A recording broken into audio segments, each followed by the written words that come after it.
We are Steve and Jill. Together, we've been buying and reselling land since the 90s. Our data-centric approach leaves our buyers asking, how can you sell it so cheap? Here on the Land Academy Show, We answer that and more. I'm Stephen Jack Butella. And I'm Jill DeWitt, and this is the Land Academy Show. This is episode number 2237. Today, Jill and I talk about the best way to find off-market land deals in 2025. Off-market land deals is our middle name. That's it. That's pretty funny. I have to tell you, I mean, I'm like, I don't know what else to say. buying property off-market is, I accidentally fell into this in the early 90s and didn't realize that what I was doing was buying real estate that was off-market, and because of that, grossly undervalued. Here we are. You know what's funny about this? I used to have a thing, if I ever found myself on the phone with an agent, I would say, well, never mind, and like get rid of them. Nowadays, I still have a conversation. I'll find out if there's any juice there, because there might be a situation where, you know, it's been listed for the third time. They're just done with it.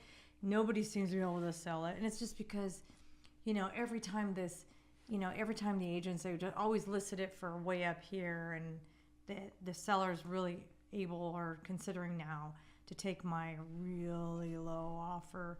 So I will have a few minute conversation, but off market used to be, I just got them off the phone that fast, even like, well, somebody else got there first. See ya.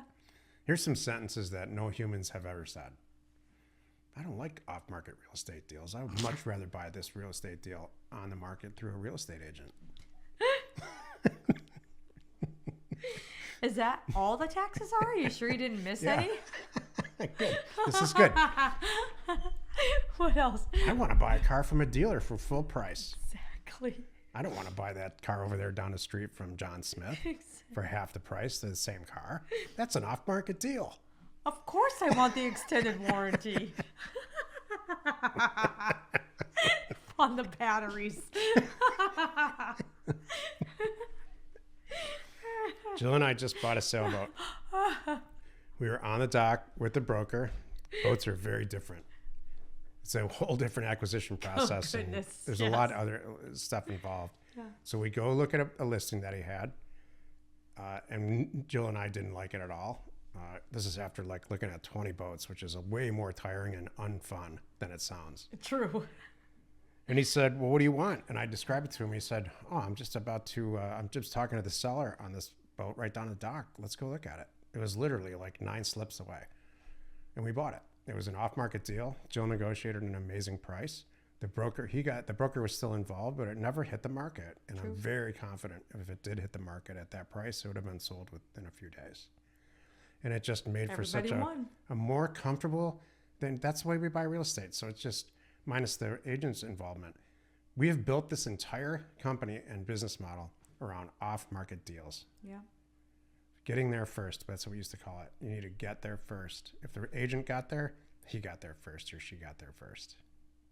Yeah. Off-market deals are amazing. Exactly. We'll talk more about that in a minute. Each day on the show, we answer a question from our Land Academy member Discord forum. Take a deep dive into land-related topics by your request. Okay, so Trace and Dave wrote, "Hi, Land Academy community. I'd like to have a clear understanding of what it looks like to the seller if we get our deal funded. Do they need to sign a new contract once we find a funder, or do they even need to know we have a funder? I'd like to understand so I can navigate the conversation and have their experience as smooth as possible. Thanks." So one thing you can do ahead of time, Trace and Dave, very good question, is if you're on your purchase agreement, if you know right away, like we have no money, like we know all, and what we're mailing for, they're all buy for $60,000, sell for $150 kind of thing. So this whole year we're mailing, we know we're going to be using other people's money going into it. So you could put on the actual purchase agreement, the buyer is you/your company, whatever you usually put it under, or assignees.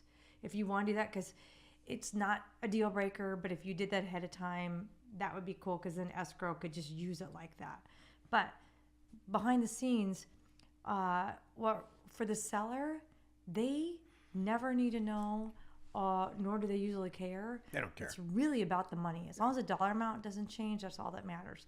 And what you should be telling them is, so say you're going along, I would always just say, my partners, we have a partner who takes care of the money part, the money piece. That's it.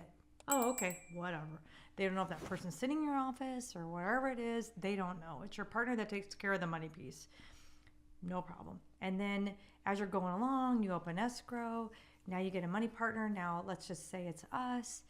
And I put it in X company name, whatever it is. The escrow says that's fine. We need a new purchase agreement.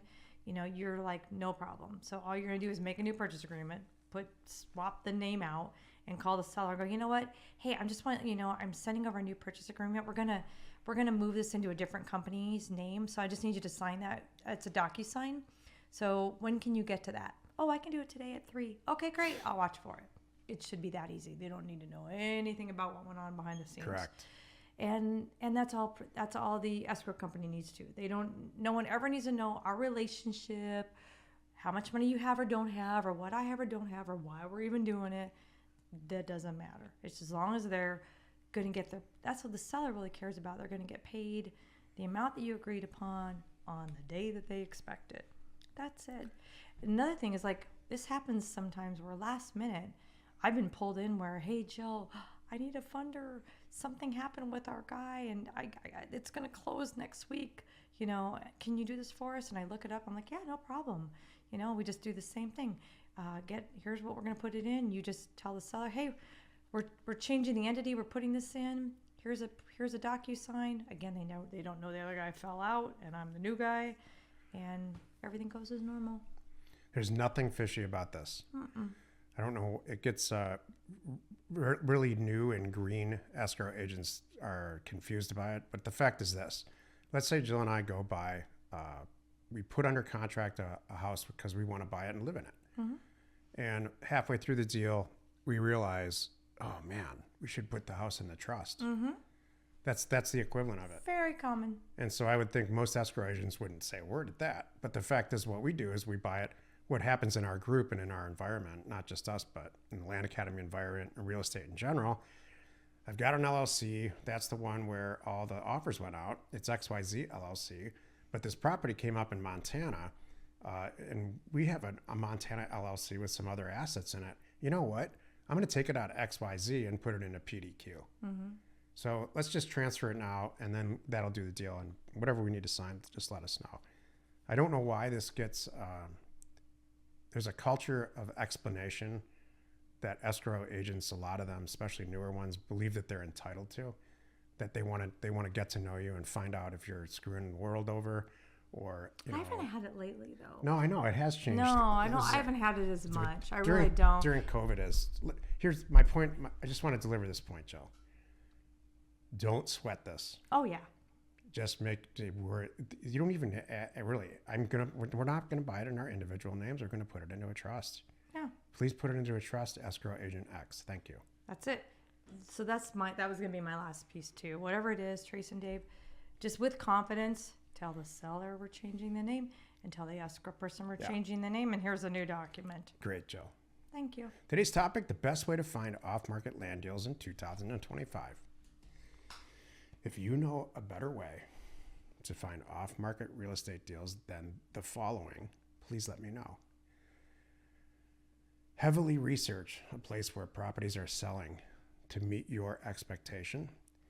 Delineate the people who own real estate there who might be willing to sell, and send them an offer. All of them, every single one, and a specifically priced offer that encourages them to call you back. Send those offers out. A very predictable and consistent number of people will call you back, either to A, yell at you, B, kiss you, yeah, or C, talk about the price because they do want to sell. They just don't want to adjust the price. If you can't get a collection of off-market deals that way, there's something going on. Mm-hmm. One of those pieces is missing, or more than one. Here's some other ways you can go get off-market deals. You can get in your car and drive around a neighborhood and look at houses and land that looks like it's fallen down or it's unwanted. And then go back, collect all the data you're going to collect anyway, and send them a letter or call, skip trace them and call them. And after the 10th call, you'll never do that again. Well, That's driving for dollars. I got to go on record saying too, what's so funny is like, oh, it's the weeds or all whatever, it's unwanted. Well, guess what? So is the property next door that they've been lovingly caring for. They don't want it anymore either. They just didn't know they didn't have to. Let me finish this thought. Here's another way you can get off-market deals. You can put up what's called bandit signs. You've probably seen them if you live in a bigger city. You stop at a stoplight and somebody took a Sharpie and said, call this number if you want to sell your house. None of those ways work. You can send out postcards at 5 cents a pop or whatever to whom it may concern or current resident. We would like to buy your house. Throw it away.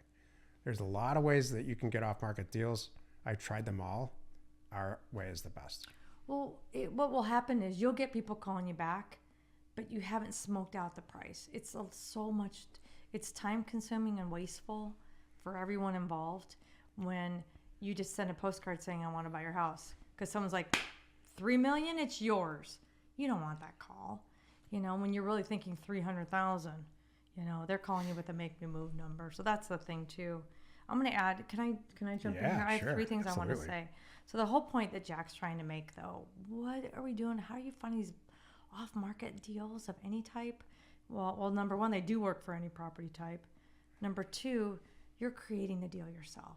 That's the point, Jack, is you are putting yourself out there, saying who you are with your contact information, what you want to buy, and how much you're willing to spend.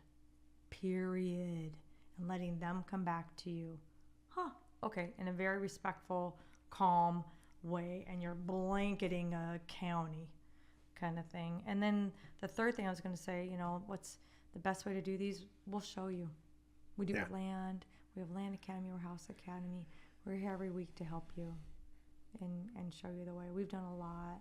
And nothing's better than new members coming in and telling us how great they're doing. That's my favorite thing. Like we have a person in particular I'm thinking of, a really, really strong, successful woman that had a really lofty 6-figure goal for herself and hit it in 2024. And now she's got a new goal for 2025 and she's on track for that. And so that's why we're here. If there's a better way, please let me know. Yeah. Once in about a month, I get into a conversation, usually with young people that really laugh at me and look at like I'm a dinosaur. What do you mean? It's 2025 and you're sending mail out in the mail? I mean, do you think there's a better way? Can you text them or email them or skip trace their number or get a better data set? You can do all of those things that are heavily regulated and all end down a path of litigation or some version of actionable, some type of lawsuit. Do you remember the guys in the elevator? Yep. I can end on this. It reminds me of these guys in an elevator I was in. This was like 10 years ago or so. And it was like, we were obviously traveling, and I think I was in the library using the internet, and I'm in the elevator on the way down, and these 2 guys were talking. They happen to be in real estate, and he was talking like, hey, my assistant has figured out a way to get this information and contact these people. And he's like, what are you talking about? What do you mean you reach out to them? So he was going along the right steps, right? I was really impressed. And I'm like, but then when he's following up with, I'm like, no, that's not going to work. And so I'm sitting there going, do I say something? Do I not? Do I say something? Do I not? And as I'm exiting the elevator, I'm like, I just have to say it. So I just said, try this, do this. It's only worked 16,000 times for us. That's all I know. And then door closes, and I don't even imagine what they're like. What just happened, And I was gone, but it was funny and fun. Join us tomorrow, where Jill and I talk about off-script. It's off-script Friday.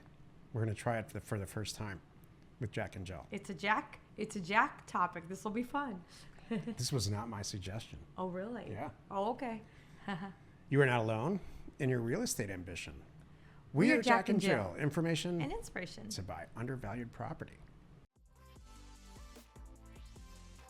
We hope you found our content valuable and we appreciate your support. If you have not already, please check out our channel and hit the subscribe button. And your comments and suggestions help us to create the content you're here for. Hitting the like button helps to support our channel's algorithm and gauge your interest for future shows.